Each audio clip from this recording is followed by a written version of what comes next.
Hello everyone. अभी तक हमने जो पढ़ा था उसमें चैप्टर में लास्ट ममता पढ़ाए थे, बट एक लास्ट चैप्टर बचा है, इसीलिए अब हम क्या करेंगे कि जो आपकी जैसे मैंने लेटर राइटिंग कराया आपको, मैं एक दो बार रिपीट करके भी भेजती हूँ ताकि जिसने नहीं देखा है, जिसने नहीं लिखा वो लिख सके। तो आप ये मत माना कि बार बार ही रिपीटेड आ रहे हैं। दूसरा ये कि ये जो स्टोरी मैं आपको बता रही हूँ, उस स्टोरी में आपको क्या करना है कि स्टोरी को सुन करके उसको अपनी भाषा में लिखना है, राइट। तो इस तरह से आपको अपना ये कंटेंट कवर करना है, क्योंकि आपके एग्ज़ाम में स्टोरी राइटिंग भी आएगा। अब स्टोरी राइटिंग आएगा तो मैं यहाँ पे तो आपको ऑनलाइन स्टोरी लिख के तो नहीं बता सकती, और वो इतनी इफ़ेक्टिव भी नहीं होगी, राइट। इसलिए आपको सुन करके उसको लिखना है। Okay, so start. साल मई जून के महीने में उबलापुर गांव में भयानक गर्मी पड़ा करती थी। बारिश न होने के कारण तालाबों का पानी सूख जाता, साथ ही जमीन का जल स्तर भी नीचे चला जाता। इसीलिए हैंडपंप से पानी निकालने में परेशानी होती थी। अम्मा, नल का पानी फिर चला गया। बाल्टी में पानी होगा, उससे नहा ले। बाल्टी भी खाली है। अभी 1 घंटे पहले जब हैंडपंप में पानी आ रहा था तो मैंने बाल्टी भर कर रखी थी। सैफाली महारानी जी उसी से नहा ली होंगी। हमारा लड़का ऐसे ही बिना नहाए मलिच रह गया। मैंने भी तो कल पानी भर कर रखा था, तो तुम्हारा लड़का उससे नहा लिया। मैंने तो कुछ नहीं कहा, हमारी लड़की नहा ली तो तुम्हें बहुत बड़ी आफत आ गई। अपनी महारानी लड़की से कहो खुद हैंडपंप से पानी निकाल कर रखा करे, वरना लगाऊंगी किसी दिन 2-4 झापड़। मार कर दिखाना मुझे, मेरे हाथ तो जैसे हैं ही नहीं। सैफाली अपनी माँ के साथ रहती थी। उसके पिता की मृत्यु हो चुकी थी। सैफाली की उसकी चाची से अक्सर पानी के पीछे लड़ाई हुआ करती थी। सैफाली के पिता की मृत्यु के बाद चाचा चाची सैफाली और उसकी माँ को घर से निकाल देना चाहते थे। शाम को जब सैफाली के चाचा धनु सिंह घर लौटते हैं तो सोमवती अपने पति के खूब कान भरती है। आज तो आपकी भतीजी सैफाली मुझे मारने को लिपटी जा रही थी। जरा मैंने कह दिया कि हैंडपंप से पानी खुद निकाल कर रखा कर, ऐसे मारने को लिपटी वो मुझे। वो तो ये कहो कि बबलू घर पर था, उसने बचा लिया मुझे। भाभी ने कुछ नहीं कहा? तुम्हारी भाभी तो पूरा मजा ले रही थी। वो तो अपनी लड़की के हाथों मुझे पिटवाना ही चाहती है। इस तरह झूठ बोलकर सोमवती धनु सिंह को चढ़ा देती है। धनु सिंह गुस्से में तुरंत अपनी भाभी के कमरे में जाता है और उनका सामान बाहर निकालकर फेंकने लगता है। चाचा, ये क्या कर रहे हो? तुम लोग यहाँ से बाहर निकलो, भैया मर चुके हैं। अब तुम लोगों को यहाँ रहने का कोई मतलब नहीं। सैफाली और उसकी माँ सरपंच के पास धनु सिंह की शिकायत करने जाते हैं। पंचायत बैठती है, लेकिन सैफाली की चाची सरपंच को रिश्वत देकर फैसला अपने पक्ष में करवा लेती है। धनु सिंह, सोमवती और बबलू तीनों धक्के मारकर सैफाली और उसकी माँ को घर से बाहर निकाल देते हैं। माँ, अब हम कहाँ जाएंगे? बेटा, नानी के घर चलते हैं। इस गांव में धनु सिंह की वजह से हमें कोई आसरा नहीं देगा। भरी दोपहरी में सैफाली की माँ चलते चलते धूप और गर्मी के कारण बेहोश हो जाती है। उठो माँ, तुम्हें क्या हो गया? सैफाली इधर उधर पानी खोजने लगती है, लेकिन उस वीराने में उसे कुछ नहीं मिलता। वो दौड़ती हुई झाड़ियों के पास पानी की तलाश में जाती है। वहाँ उसे एक हैंडपंप दिखाई देता है। हैंडपंप खराब था, उसमें हैंडल नहीं था। सैफाली तुरंत एक मजबूत लकड़ी ढूंढकर हैंडल बनाती है और हैंडपंप में फिट करती है। 1 घंटे लगातार प्रयास करने के बाद नल से कुछ निकलना शुरू होता है, लेकिन वो पानी नहीं, तरल सोना था जो बाहर निकलते ही जम जाता। ये तो सोना है। सैफाली थोड़ा सा सोना लेकर ही अपनी माँ के पास दौड़ती है। माँ अभी भी बेहोश थी। एक नौजवान घुड़सवार रास्ते से गुजर रहा था। सैफाली उसके पास जाकर बोली, मेरी माँ को अस्पताल तक पहुँचा दो, और बदले में ये सोना ले लो। घुड़सवार सैफ अली और उसकी माँ को अस्पताल तक छोड़ देता है। फिर मिलेंगे। अस्पताल में माँ का कुछ दिन इलाज चलता है और वो ठीक हो जाती है। माँ, नानी घर जाकर बोझ बनने की जरूरत नहीं है।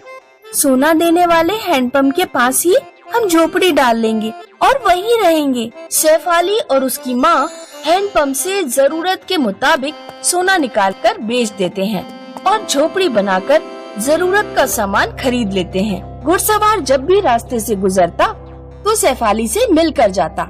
एक दिन बबलू ने बाजार में सैफ अली को बहुत अच्छे कपड़े पहने घुड़सवार के साथ घूमते देख लिया।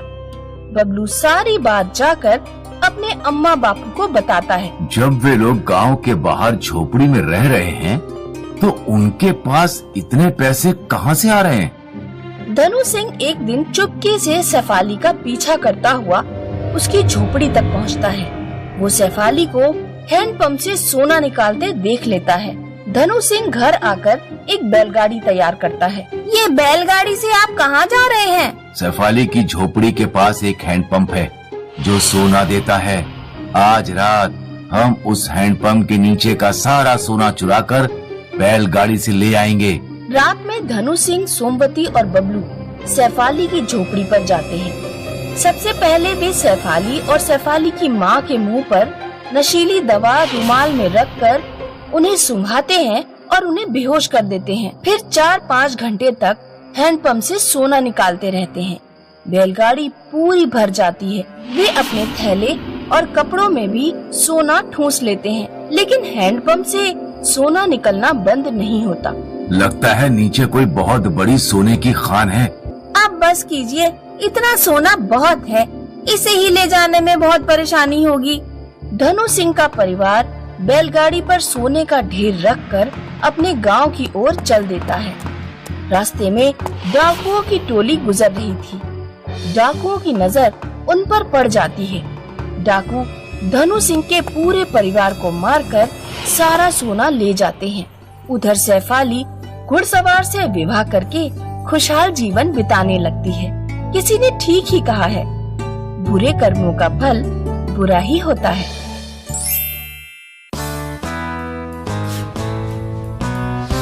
बलियापुर गांव में हरि सिंह अपनी पत्नी, बहन और बेटे बंटी के साथ रहता था। हरि सिंह के घर एक बहुत पुरानी चक्की थी। वो अनाज की पिसाई करने का काम करता था। पापा, हमारी चक्की कितनी पुरानी है? बेटा, मेरे दादा ने ये चक्की बनाई थी। मेरे पापा ने इसका इस्तेमाल किया और अब मैं भी इसका इस्तेमाल कर रहा हूँ। पिताजी, मैं भी बड़ा होकर इसी चक्की का इस्तेमाल करूँगा। हरि सिंह के घर के बराबर में रामलाल का घर था। रामलाल डेयरी चलाता था। वो अपनी डेयरी पर दूध, दही, देसी घी, मक्खन वगैरह बेचा करता था। रामलाल अपने सामान में खूब मिलावट करता था। मिलावट करके उसने खूब कमाई की थी। लाला राम की बेटी मनोरी अपनी अमीरी का दिखावा करने का कोई मौका नहीं छोड़ती थी। एक दिन बंटी आटे की बोरी अपने सिर पर रखकर किसी के घर पहुंचाने जा रहा था, तो मनोरी उसे रास्ते में मिल गई। बेचारा गरीब कबाड़ी, बदसूरत बंटी। आटे की बोरियां ढोने के कारण तेरी लंबाई तो बढ़ ही नहीं पाएगी, तू कंठा ही रह जाएगा।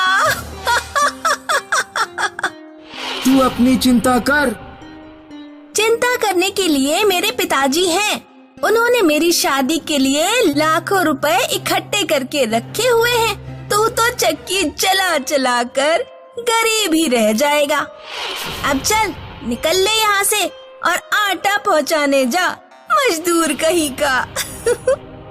बंटी आंखों में आंसू लिए अपने घर पहुँचता है और सारी बात अपनी माँ को बताता है। माँ, मनोरी मेरा मजाक बना रही थी। वो कह रही थी कि हम गरीब और मजदूर हैं। कोई बात नहीं बेटा, उसे कहने दो। ये जरूरी नहीं कि जिसके पास ज्यादा पैसा है वो खुश ही हो। सच्ची खुशी पैसों से नहीं आती। रक्षाबंधन आने वाला था। लाला राम ज्यादा से ज्यादा प्रॉफिट कमाने का प्लान बना रहा था। रक्षाबंधन पर सबसे ज्यादा देसी घी बिकता है। इस बार 1 किलो देसी घी में मात्र 100 ग्राम देसी घी और 900 ग्राम केमिकल मिलाऊंगा, फिर होगा प्रॉफिट ही प्रॉफिट। लाला राम रक्षाबंधन के त्योहार पर भारी मिलावट वाला सामान बेचकर मोटा प्रॉफिट कमाता है। उधर गांव में केमिकल वाला घी खाकर कुछ लोगों की तबीयत बिगड़ गई। गांव के किसी आदमी ने फोन करके घी में मिलावट की शिकायत पुलिस को कर दी। अगले दिन लाला राम की डेयरी पर मिलावट की जांच करने वाली टीम का छापा पड़ जाता है। खाने की चीजों में मिलावट करने के जुर्म में लाला राम को 50 लाख का जुर्माना चुकाना पड़ता है। लाला राम की दुकान हमेशा के लिए बंद हो जाती है और घर में पैसों के नाम पर फूटी कौड़ी भी नहीं बचती।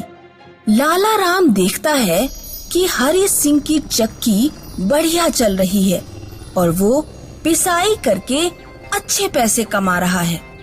हरि सिंह अपनी बहन की बहुत धूमधाम से शादी कर देता है। एक रात लाला राम अपनी पत्नी से कहता है, हमारी अब इस गांव में कोई इज्जत नहीं बची है। बेहतर होगा कि हम किसी और गांव में जाकर रहें, लेकिन जाते जाते अपने पड़ोसी हरि सिंह को बर्बाद करके जाएंगे।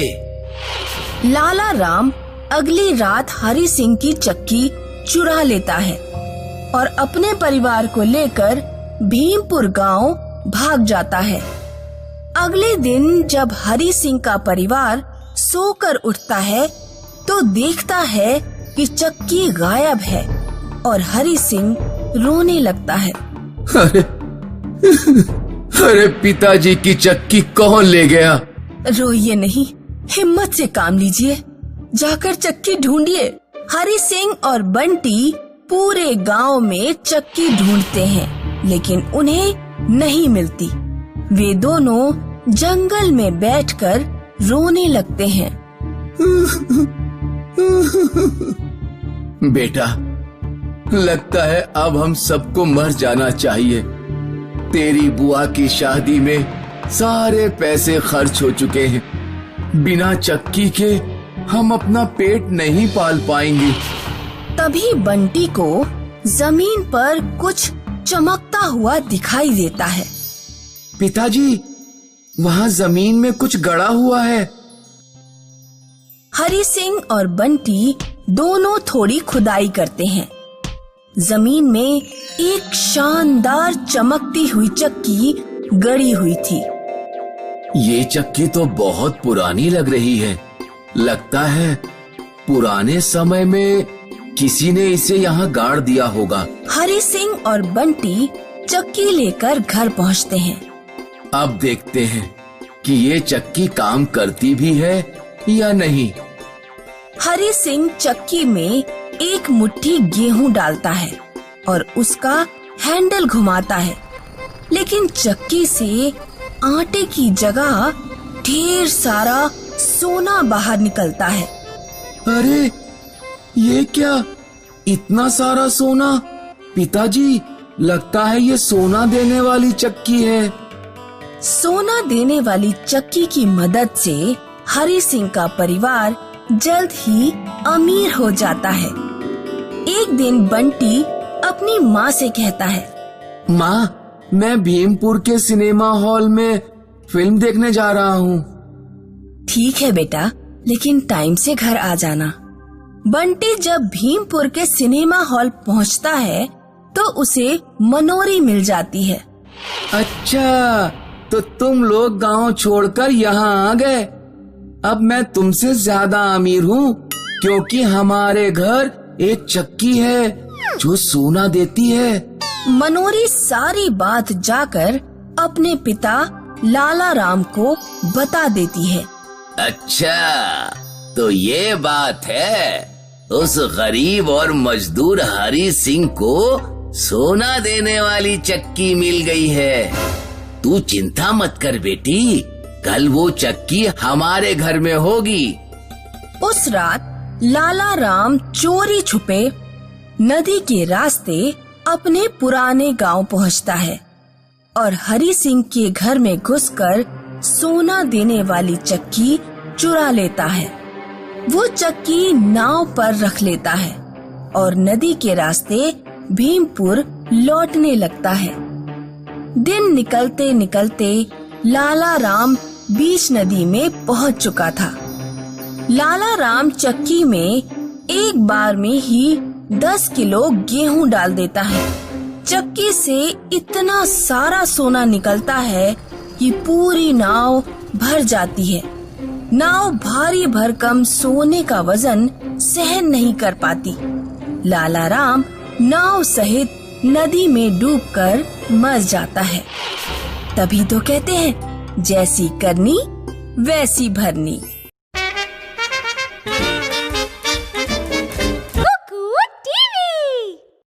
देखिए, ये बहुत ही अच्छी स्टोरी है। आई होप आपको बहुत मज़ा आया होगा। मॉरल स्टोरी है, तो आपको स्टोरी का पहले टाइटल देना है कि इस स्टोरी का टाइटल क्या होना चाहिए। आप अभी तक मैंने जितनी भी स्टोरीज़ बताई है उसमें आपको खुद को टाइटल देना है, राइट। तो इससे आपको टाइटल देने की एक स्किल डेवलप होगी। फिर आप सुन करके आप उसको यानी कि कोई इंसिडेंट है, कोई घटना है, उसको सुन करके आपको लिखने की हैबिट बनेगी और नीचे आपको मोरल लिखने का रहेगा। तो ये सब चीज़ें आप खुद करोगे, तब जाके आप 9th में बड़े बड़े ऐसे राइटिंग, कोई अगर आपको टॉपिक दिया गया है तो उस पर आप खुद अपनी सोच से, यहाँ पे तो आपको स्टोरी बताई गई है कि इसको सुन के लिखना है, लेकिन बाद में जब आपको अपनी खुद की स्किल डेवलप करनी होगी तब आपके लिए बहुत ईजी हो जाएगा। इस मेथड से आप अच्छे से ऐसे राइटिंग 9th स्टैंडर्ड में लिख सकते हैं, राइट। बट अभी आपको ये स्टोरी के थ्रू मैं प्रैक्टिस करा रही हूँ कि स्टोरी सुनो, उसका टाइटल दो खुद, फिर जो स्टोरी है उसको अपने वर्ड्स में लिखो। अपने वर्ड्स में लिखने के बाद उसका जो मोरल है, मोरल को आप उसकी क्या बोलते हैं, हिंदी में बोल सकते हैं शिक्षा या सीख, कहानी की सीख या कहानी से जो शिक्षा मिली हो। तो इस तरह से आप अपना जो मॉरल है वो भी लिख सकते हैं, तो वो आपको लिखना है। तो इस तरह से आपको अपना ये स्टोरी वाला कंटेंट जो है वो कवर करना है। उसके बाद हम 9th चैप्टर श्योरली करेंगे, right. Okay, thank you very much.